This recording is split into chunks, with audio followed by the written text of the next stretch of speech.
Ya, subhanallah pemirsa, kita kembali lagi di Tablik Akbar Ramadan 1431 Hijriah. Kalau Anda tadi menyaksikan ya, itu ada gelaran begitu banyak beduk ya. Luar biasa, sampai-sampai jalan menuju ke sini ditutup, Bu.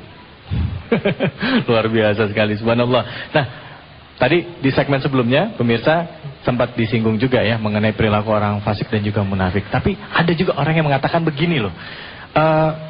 Waktu bulan Ramadan kita semua rajin ibadah, ya. Tetapi begitu lepas dari bulan Ramadan, lingkungannya nggak mendukung. Kalau dulu kan pas bulan Ramadan semua orang sama nih, tapi begitu udah lepas Ramadan, lingkungannya nggak mendukung. Saya balik ke kantor lagi, misalnya nih mohon maaf, yang biasanya ngambil potongan-potongan, yang mau nggak mau ngambil lagi, yang biasa korup yang ngambil. Jadi kebiasaan buruk itu karena lingkungan dan budayanya sudah begitu mengakar, akhirnya kembali lagi. Nah, untuk membahas masalah ini, mungkin lebih tepat Kiai kali ya. Silahkan Kiai. Apakah betul persepsi tadi itu Kiai? Silahkan Kiai. Bapak Ibu dan pemirsa TV One, memang lingkungan itu sangat besar pengaruhnya dalam ikut membentuk kepribadian seseorang. Yang dihadapi sehari-hari, yang dilihat sehari-hari, itu mewarnai kepribadiannya. Contoh, petugas kamar mayat biasanya jarang senyum. Contoh. Ini kan pengaruh lingkungan yang dihadapin tiap hari orang merengut saja. Dia nggak bisa senyum. Ya, petugas kamar mayat jarang senyum. Itu pengaruh lingkungan terhadap pembentukan pribadi. Nah, dalam kehidupan kita yang paling sangat luas pengaruhnya adalah peranan media, terutama media elektronik, dalam hal ini televisi. Ini memang televisi kita ini kan perongkosannya mahal, Pak. Tidak semua orang bisa. Tapi bukan sekedar modal, pengaruh dan dampaknya sangat luas di tengah masyarakat itu. Nah, kita bersyukurlah televisi-televisi kita ini begitu masuk bulan Ramadan nuansanya agak islami. Alhamdulillah. Mudah-mudahan terus nih habis Ramadan terus dijaga. Ustadz-ustadz pada muncul. Walaupun masing-masing lah misinya, ada yang sekadar figuran. Tuh Ustadz tuh kerjaannya nemenin orang dagang SMS. Ada. Ya alhamdulillah masih bisa muncul. Masih bisa muncul. Bapak Ibu hadirin, tapi memang secara umum di luar Ramadan televisi-televisi kita tuh nyaris kapitalis. Urusannya cuman orang punya modal beli televisi. Misinya nyari untung pulang modal, pulang modal nyari untung pulang modal.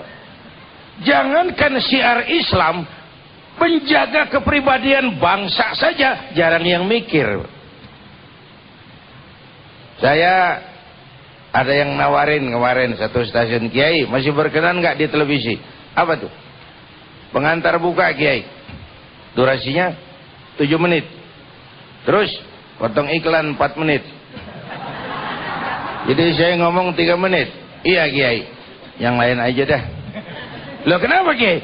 Bukan kenapa, 3 menit apa? Assalamualaikum, assalamualaikum, habis sudah.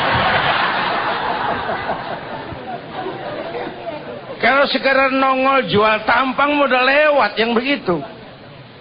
Atau kadang-kadang dikasih jam tayang setengah jam 30 menit, formatnya dibikin murni entertain. Satu kiai kumpul sama 4 pelawak. Tenggelam kiainya. Oh kiainya 1, pelawaknya 4. Ini di luar Ramadan sih lihat gitu tuh. Sebutan ini dikasih jam tayang bagus, sentuhan rohani Islam 1 jam penuh. Di luar Ramadan 1 jam penuh, jam 3 subuh. Itu yang nonton kampret. Dicari yang ratingnya jeblok gitu loh. Dicari yang ratingnya jeblok. Tapi sebagai umat Islam saya iri tuh. Natal siaran langsung dari Vatikan. Nyepi disiarkan secara nasional. Waisak disiarkan secara nasional. Tahun baru Hijriah nggak ada televisi yang genit. Ya. Iya, betul. Bapak Ibu hadirin yang saya hormati, konon lagi Isra Mi'raj, Maulid dan lain sebagainya. Ya kita doakan mudah-mudahan televisi kita selesai Ramadan, kepribadian Ramadannya jalan terus. Amin. Amin. Artis-artis kita nih yang Ramadan giro pakai jilbab, habis Ramadan jilbabnya jangan terbuka udah, terusin. Amin. Bapak Ibu hadirin yang saya hormati, membentuk kepribadian. Karena pengaruh lingkungan sangat besar. Tapi orang yang saya ceritain tadi, Bilal, lingkungannya dia nggak terpengaruh. Habab ibn al-Arat, Amr bin Yasir, nggak terpengaruh. Kenapa? Ada iman di hatinya. Kalau ada iman, jiwanya hidup. Kalau jiwanya hidup, kayak ikan. Ikan tuh kalau hidup, Bu, apa? Ikan kalau hidup, lihat di laut tuh. Ikan kalau hidup, biar 3 tahun berendam di air asin, nggak ikut jadi asin. Ikan tuh, ikan di laut 3 tahun berendam di air asin, nggak ikut jadi asin. Kenapa? Dia hidup. Tapi begitu dia mati, ikan mati kan bagaimana keadaan? Digaremin asin, diasemin, namanya ikan mati. Orang kalau jauh dari iman, jiwanya mati. Kalau jiwanya mati, gampang diasem garemin lingkungan. Asal dekat sama ustad mah kalem. Dekat sama tukang mabok, tenggeng aja lagi. Gua mah bagaimana yang nyamper aja gua mah. Gampang diasem garemin oleh lingkungan, nggak punya kepribadian, nggak punya karakter. Islam membangun karakter. Ana muslim qabla kulli syai'. Bapak Ibu hadirin yang saya hormati, memang sulit mengatasi pengaruh lingkungan, maka kita jangan ikut musim, tapi harus bisa menciptakan musim. Jangan ikut pasar, kalau bisa mampu menciptakan pasar. Jangan ikutin musim, tapi menciptakan musim. Kita kan dominan umumnya ngikutin musim, nggak bisa ciptain pasar, ngikutin pasar. Emang lagi musim, nah itu alasan kita. Emang lagi musim, mau diapain? Nggak bisa dilarang. Bapak Ibu hadirin yang saya hormati, Islam menuntut kontinuitas dan konsistensi dengan segala resikonya. Jangan dikira kalau kita sudah menyatakan saya menjadi hamba Allah, lalu begitu saja ya Allah, saya ini hambamu. Kata Allah, iya ya, kamu hambaku ya. Enggak tuh, enggak. Begitu kita bilang, ya Allah, saya mau jadi hambamu yang paripurna, yang utuh. Saya pejabat, tapi saya hamba Allah. Saya pengusaha, tapi saya hamba Allah. Saya seniman, tapi saya hamba Allah. Saya bankir, tapi saya hamba Allah. Ketika kita ikrar mau jadi hamba Allah yang utuh, datanglah cobaan, ujian, godaan, rintangan. Enggak serta merta, ya Allah saya hambamu. Iya ya, kamu hambaku ya. Enggak tuh, enggak. Pastilah diuji, digojlok, digembleng, ditempa untuk menguji nilai kehambaan kita kepada Allah Subhanahu wa Ta'ala. Jadi ini pengaruh lingkungan. Saya nggak nyalain televisi. Kita kan banyak pilihan. Yang megang remote banyak pilihan. Iya. Ini sekarang hidup zaman banyak pilihan. Anak-anak saya dulu, saya kecil, dia waktu ngaji diomelin sama guru, takutnya bukan main. Kenapa? Guru jarang. Sekarang anak kita ngaji diomelin sama guru, dinyengir. Diomelin, gue cari guru lain. Guru banyak banget. Orang sekarang hidup banyak pilihan. Di depan rumahnya ada masjid, dia sholat Jumat ke masjid lain yang lebih jauh, dia mau bayar taksi. Waktu ditanya, kenapa lu sembahyang jauh-jauh? Waduh bang, sembahyang di sono gue berasa tambah ilmu bang. Khotbahnya cakep, imamnya fasih kayak sembahyang di Masjidil Haram rasanya.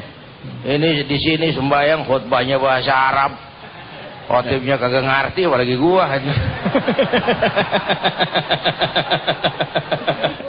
Sholat Jumat saja orang sudah pada milih sekarang itu. Baru sholat Jumat doang ya kayak.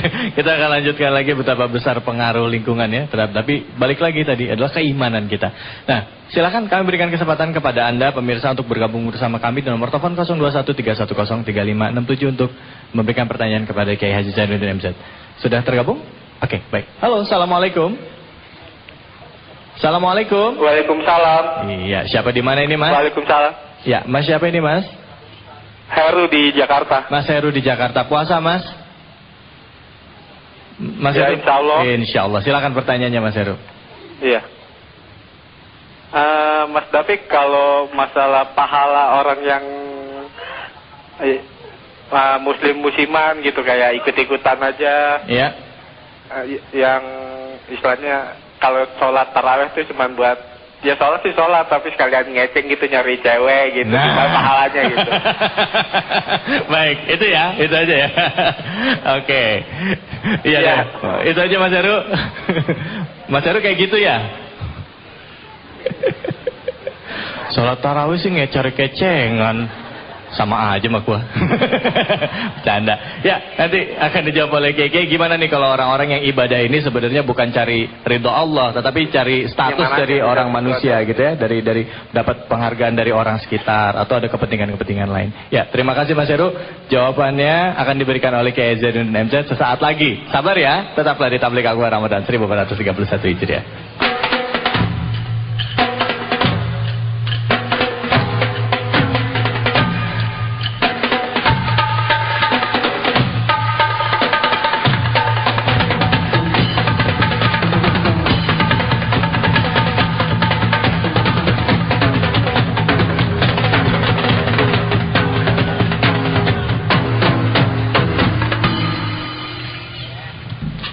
Ya, kita kembali lagi di Tabligh Akbar Ramadan 1431 Hijriah ya. Di segmen sebelumnya ada pertanyaan nih dari Mas Heru tadi kalau saya nggak salah. Ya, gimana kalau kita ibadah itu karena ingin dilihat orang, misalnya, atau ada perasaan lain, misalnya kita sholat tarawih, cari kecengan perempuan, cari cewek, cari pasangan, cari cowok gitu misalnya. Ada kayak gitu. Saya ingat waktu kecil sholat tarawih itu karena pengen main sarung sama teman-teman, sama makan somai waktu kecil. Tapi kalau gitu terus gimana? Silakan Kiai. Mungkin ini cukup banyak juga kejadian seperti ini ya Kiai. Silakan Kiai. Iya. Hadirin dan pemirsa TV One, sholat tapi sambil nyari cewek katanya tadi ya. Wah tuh.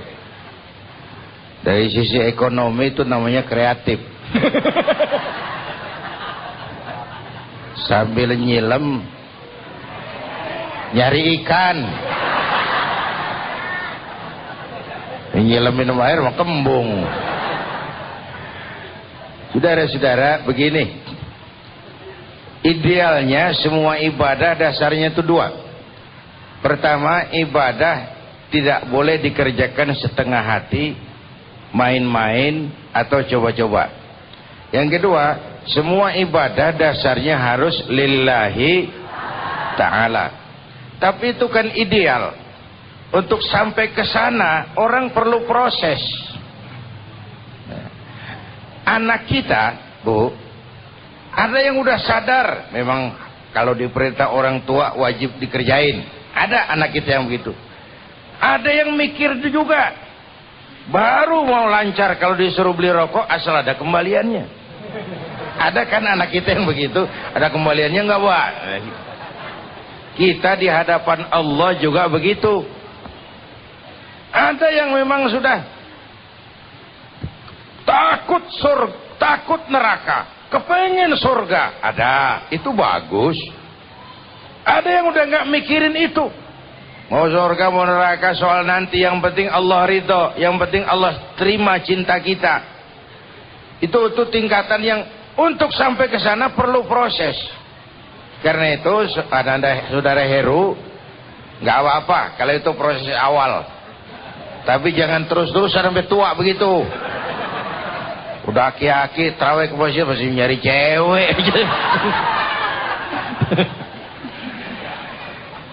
Sebagai proses awal baguslah itu. Ada sugesti kan? Ada sugesti. Sama juga dengan kita umumnya. Kita ini beribadah karena takut neraka. Itu bagus. Tapi kan kalau pertanyaannya lebih jauh, kalau nggak ada surga berhenti dong sembahyang. Nah, ada tahapannya. Orang beribadah bukan lagi urusan surga dan neraka, tapi urusan cinta. Itu yang dimotori oleh Sayyidah Rabi'ah Adawiyah, Rabi'atul Adawiyah. Alirannya aliran cinta. Sampai dia bilang gini, Bu.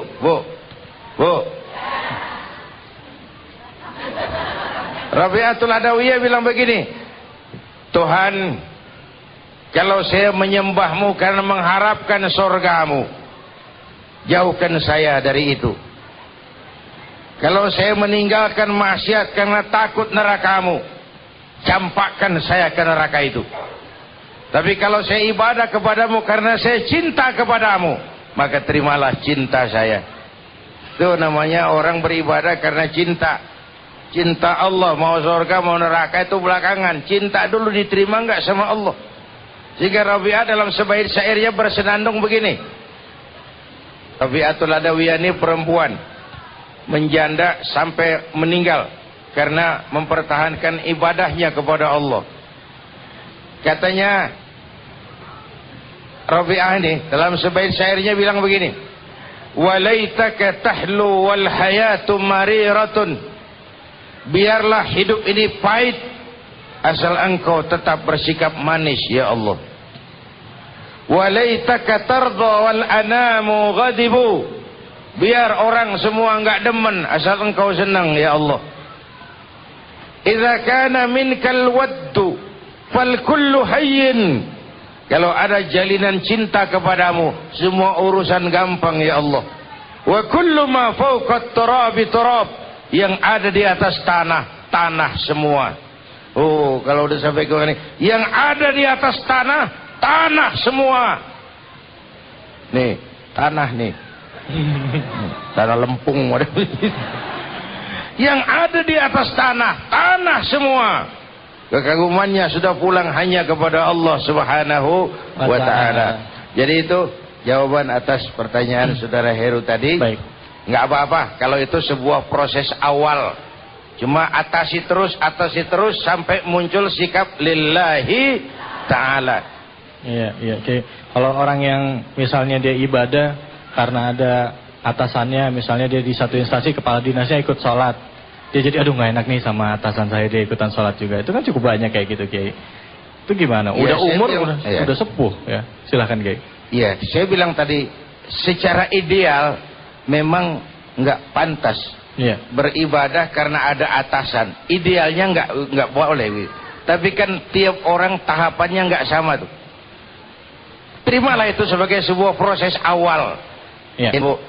Bu, anak kita begitu lahir apa makanannya? Air susu ibu. Susu ibu. ASI, ya. Gedean dikit, pisang. Gedean lagi bubur, ada proses tuh. Ya. Udah gede bener nasi, udah gede banget nasi padang, jengkol. Oh, jengkol. Tapi kalau begitu lahir dikasih jengkol, teler tuh anak. Ada proses. Iya. Baik ya, jadi ini proses buat semuanya. Silakan nih, siapa yang mau bertanya nih? Ya, silakan Mas. Nama dan langsung pertanyaannya apa? Assalamualaikum warahmatullahi wabarakatuh. Waalaikumsalam warahmatullahi wabarakatuh. Kenalkan, nama saya Muhsan Huda. Saya dari Kedoya. Pak Yai, yang mau saya tanyakan ialah contohkan Rasulullah kepada kita untuk menjaga kekafahan keislaman kita agar terhindar dari pengaruh-pengaruh yang destruktif yang akhir-akhir ini melanda umat Islam. Ya. Demikian. Terima kasih. Wassalamualaikum warahmatullahi wabarakatuh. Waalaikumsalam. Pak, namanya siapa, Mas? Muhsan Huda. Muhsan. Oke, silakan. Muhsan. Ya. Menangkal pengaruh-pengaruh negatif itu, pertama jadilah ikan hidup tadi. Iman harus hidup di sini. Kalau ikan sudah hidup, lepas dia di air laut yang asin, berendam di sana, nggak akan ikut jadi asin. Dengan iman yang hidup, kemanapun kita pergi, kita akan bilang, buka tempat pelacur di samping rumah saya, buka tempat judi di belakang rumah saya, buka tempat minuman keras di depan rumah saya, pantang saya ikut karenanya. Ini kalau imannya hidup. Kalau iman mati, bukan pantang, nyari. Di mana tempat mabuk ya? Nyari. Tapi kalau ada iman, kita nggak akan mudah terpengaruh oleh lingkungan. Nah, baginda Rasul memberikan contoh itu. Lahir di tengah masyarakat berhala, nggak ikut nyembah berhala. Lahir di tengah masyarakat jahiliyah, nggak ikut jadi jahiliyah. berbisnis, nggak larut jiwanya mencari keuntungan dengan menghalalkan segala cara. Ini sebuah potret bagaimana kita membangun kepribadian, tidak larut oleh situasi dan kondisi. Tapi memang sekali lagi, makin hebat lingkungannya menguji keimanan kita, makin mantap iman kita. Contoh, puasa di Jakarta sama puasa di pesantren di depan kaki gunung, insya Allah pahalanya lebih besar di Jakarta kalau sama ikhlas ya. Kenapa? Pesantren di kaki gunung kita puasa, siapa yang mau godain? Nggak ada, semua pada puasa juga.